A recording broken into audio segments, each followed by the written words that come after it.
من موضوع رو انتخاب کردم که ما احتمالاً یه چند هفته رو روش صحبت میکنیم و این موضوع خیلی موضوع مهمیه. مسئله مادیه، مسئله پوله، مسئله اینه که ما همیشه، شاید نمیدونم برای شما پیش اومده یا نه، ولی این همیشه یه مشکل بوده برای ایمانداران که ما روش هدیه دادن ما در کلیسا، ببینید ما تمام کارهای به عنوان یک رهبر جلسه اگه میخوایم پرستش رهبری بکنیم باید بدونیم اون چیزی که توی کلیسا داره میگذره در پرستش چیه. مثلا موعظه که داره انجام میشه باید بدونیم، البته خواهیم گفت که فرقش مثلا با تعلیم چیه. مثلا باید بدونیم، اینا البته گفتیم دیگه، که چرا اون کارهایی که الان اینجا انجام میدیم در کلیسا، جلساتی که انجام میدیم، چرا امروز به این صورت در اومده. گفتیم از قبل چجوری بوده و بعد تاریخشو به چه صورت در اومده. گفتیم چرا روزای یه شنبه ما به کلیسا میریم و یه شنبه ها عبادت میکنیم نه شنبه ها. اینو هم گفتیم. در واقع همون ارکان هایی رو که یا اون المن هایی که ما در جلسات انجام میدیم، مثل سرود خوندن، چرا سرود میخونیم؟ نمیدونم، مثل موزیک، چرا موزیک مینوازیم؟ مثل موعظه کردن، چرا؟ این چراها دونستنش، وقتی ما میدونیم که چرا چه کار رو داریم انجام میدیم، خب طبیعتا درست انجامش میدیم و یا این مسئله خیلی ارتباط بهتری باش ایجاد میکنیم، چون دلیلش رو میدونیم چرا داریم پرستش میکنیم یا داریم سرود میخونیم، یا چرا دستامون رو بلند میکنیم، مثلا چرا سرامون رو تکون میدیم، بعضی موقع چرا چشمامون رو میبندیم. میدونی اینا همه سواله دیگه، نه؟ خوبه که دلیلش رو بدونیم. میدونی بعضی موقع نباید چشمامون رو ببندیم، چه خوبه که چشمامون رو باز بذاریم. به هر حال این چراها زیاده و بعضی موقع هم سالهای سال با همون همراه، به صورت اتوماتیک بارم انجامش میدیم، ولی یه روزی سوال میشه تو زندگیم، حتی یه روزی بعضی موقع مشکل میشه تو زندگیمون. مثلا من یادمه یه مدتی توی کلیسای روز اومدن به من گفتن که آقا تو تو ما نگاه کردیم دیدیم 10-1 نمیدی.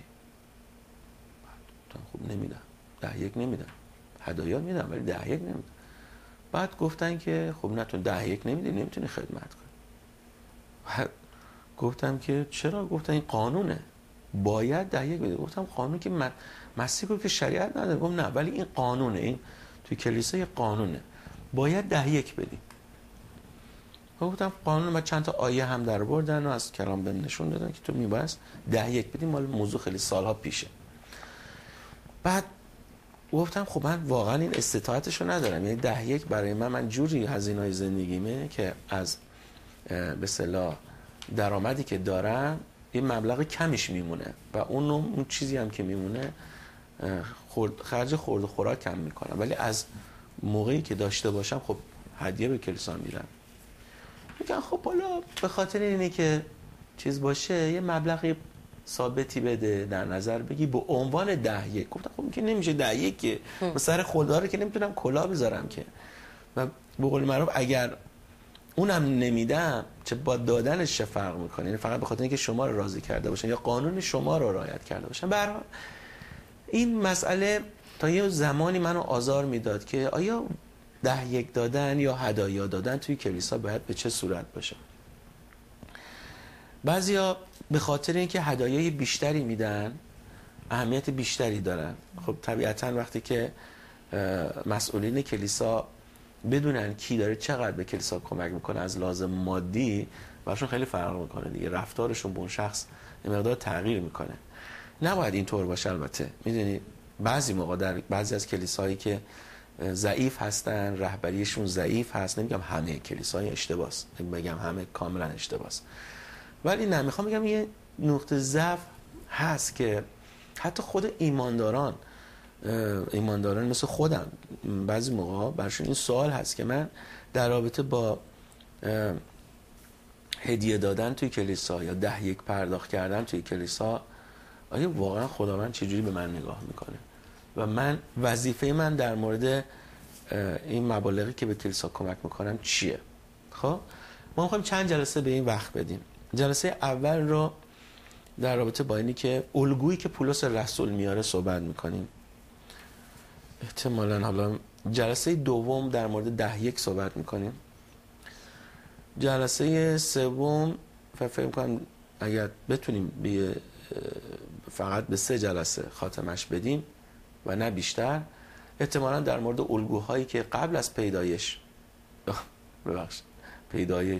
قبل از شریعت موسی و الگویی که برای پرداخت هدیه و به خدا و در شریعت موسی یا بعد از شریعت موسی تا قبل از مسیح الگوهای پرداخت هدیه به خدا یا قوانین و باز برمیگردیم یه نتیجه گیری میکنیم که در کلیسای عهد جدید به چه صورت بوده. پس برای این چیزی که میخوایم، یعنی چون ما برای هر تعلیمی، یادگیری هر تعلیمی باید کل کلام رو نگاه کنیم، نمیتونیم فقط یه آیه رو بیاریم بیرون و بگیم که این قانون کتاب مقدسه، این یا آیه. اگر خب میتونیم، اگه درست باشه، فراگیر باشه، تمام کلام رو خوب بتونه بپوشونه و حمایت بکنه، یا تمامی کلام در واقع از اون آیه دارن حمایت میکنن و درسته میشه. ولی چه خوبه با دید باز نگاه کنیم، تمام کلام رو در مورد این مسئله مرور کنیم، ببینیم ما نسبت به بخشش هدایا یا بخشش هدایای مادی، حتی غیر مادی، توی کلیسا چه وظیفه‌ای داریم.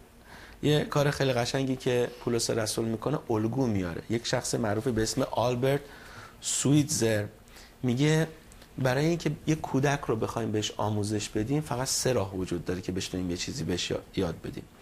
یکی این که به صورت نمونه یا الگو، و باز دوم میگه که به صورت الگو، و بار سوم میگه به صورت الگو. این فقط یک راه در واقع وجود داره که ما خودمون یه الگو بشیم براش، یا بتونیم یه الگو سازی کنیم براش، که یه شبیه سازی بکنیم که اون ببینه باید چه کار بکنه، که حالا یا از لحاظ تقلیدی اول انجامش میده ولی بعد این جزء عادتش میشه. دقیقاً پولس رسول هم در رساله دوم قرنتیان باب 8 آیه 1 همین کار رو انجام میده.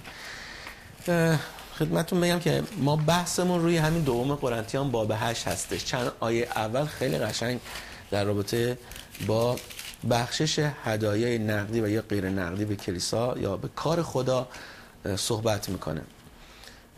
در آیه اول ترجمه قدیمی کسی نداره؟ نه، این ترجمه شریفه. ترجمه شریف خوبه. اگر شریف اگه میشه اون رو از روم بخونی. 1 اما آیه اول 8:1. بله. ای برادران، میخواهم از آنچه فیض خدا در کلیساهای مقدونیه کرده است آگاه شوید. آنها با زحماتی که دیدند سخت آزموده شدند و با وجود اینکه بسیار فقیر بودند از خوشی فراوان پر شدند و این خوشی منجر به بذل و بخشش و سخاوتمندی بی اندازه آنها گشته است. خیلی ممنون. خب میبینید داره چی کار میکنه؟ میگه که به کلیسای قرنتیان داره میگه میخوام که شما رو از فیضی که در کلیساهای مکادونیه یا مقدونیه مثلا جاری شده در رابطه با جمع کردن هدایا برای کلیسای اورشلیم، میخوام شما رو با خبر کنم. یعنی داره در واقع از اونا یه الگو میاره که میگه که ببین چه نمونه خوبی اینها در این کار هستن. حالا براشون توضیح میده. حالا کلیساهای مکادونیه یا مقدونیه چه کلیسایی هستن؟ کلیسای فیلیپیان، تسالونیکیان و بیریه، اینها 3 شهری هستن که در این استان حالا مکادونیه یا مقدونیه قرار داشتن و تمام کلیساهایی که اونجا بودن داره اینجا بهش اشاره میشه که این 3 شهر در اهدای هدایا خیلی از لحاظ سخاوتمندانه نمونه بودن برای در مقابل با کلیساهای دیگه. اونا خوب میدونستن که دارایی مادیشون، اون دارایی زمینیشون رو چطوری به یه ثروت جاودانه تبدیل کنن، چون دریافته بودن که اون چه برای کار خدا وقف میشه ابدی میمونه. ایمانداران این کلیساها به نتیجه حرف مارتین لوتر میرسه. مارتین لوتر یه صحبت خیلی قشنگی اینجا داره.